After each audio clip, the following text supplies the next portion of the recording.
Well, this is a serious change of pace in the usual video. I would say it's a nice change of pace, but it's rather frustrating, so I'm not going to say that. Today we're working on a completely different car than this entire channel has been so far, and that is my daily driver 1995 Lincoln Town Car. As you can see, it's got a bunch of shit in the back seat and front seat and everywhere because I drive it every day and I don't have time to clean it. Today when I was driving this, I was listening to a cassette tape, and I was trying to rewind it to get it to go back to the song that I liked, and the rewind button got stuck and unspooled the tape inside the deck, and then I got a tape error number 2, which means, or a tape error number 3, which means it failed to read the tape, in which the tape would try to eject itself. But then I got a tape error number 2, which means the tape is unable to eject because the tape itself is spooled around the internal mechanisms, which have kind of gummed it up. So now I got a cassette tape that's destroyed, so not only destroyed, but stuck in my tape deck, so I can't even eject it to see what happens.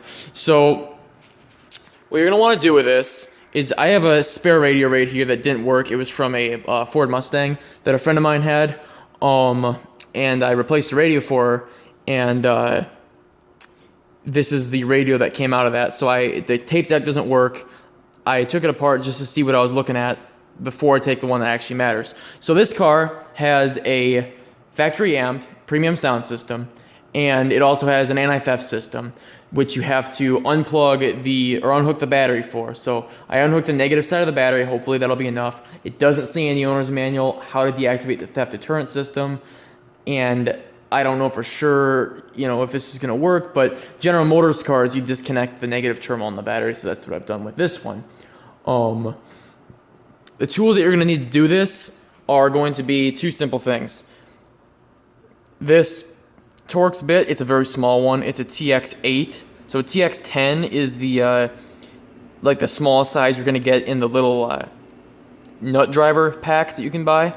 This was off of a ring of them, this right here. So that's the smallest one. I guess it's called T9. I think T8's the actual. This one's a little bit too big, but you can be taking all these little screws here. So you need that. You need a flathead screwdriver of a decent size. And you're also going to need the removal kit for these. They don't make this anymore. I got this because I found them in a junkyard, on a junkyard radio, so I could take out the radio that was in that Mustang. These are just two brackets, and all they do is they go into these holes here on your radio. You shove them in, it pushes these clips up that hold the radio into the car, and then you grab these little hooks and yank the radio out, and that's all there is to it. There's no bolts, there's no nuts, there's no nothing.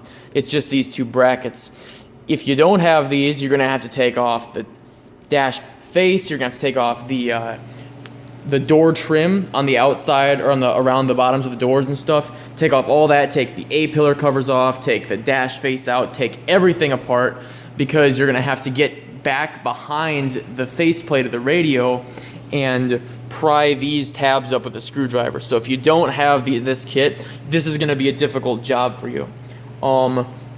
There's one good video on how to do this, but they don't describe how to take the radio out, so that's what I'm going to be doing for the most part. And that's actually the difficult part. Getting the tape ejected out of this is fairly easy. This was a tape that my tape player also ate. As you can see, it is destroyed in there, and the tape itself is all crinkled and messed up. So this one's already junk. I already have a replacement for this one, so I sacrificed it and stuck it in this non-working one on purpose to get it stuck so I could see how it happens. And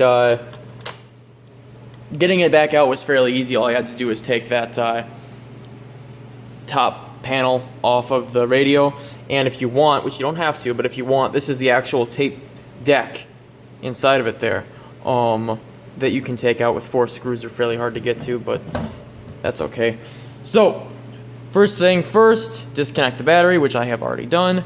Take your two little things, walk around to the inside of the car here.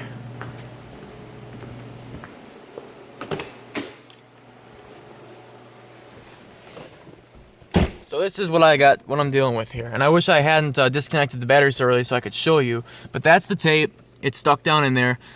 I am really disappointed that that happened because it was a good one. It was this White Hot Masters of Metal. It's a mixtape. It's got all the good 80s heavy metal songs. But regardless of any of that, that's the tape. It's stuck in there. It won't eject. If I try to eject it, it'll come out halfway and suck itself back in and give me a tape TDE2 failure code, which comes up here. And all that means is that the mechanical mechanism that ejects the tape is broken. So what you're going to want to do with these is to see these holes here in the sides of the radio. You're going to want to shove this in the hole like that. And you might need two hands, but you're going to want to kind of jimmy it around a bunch until eventually it slides in. You'll feel it when it does.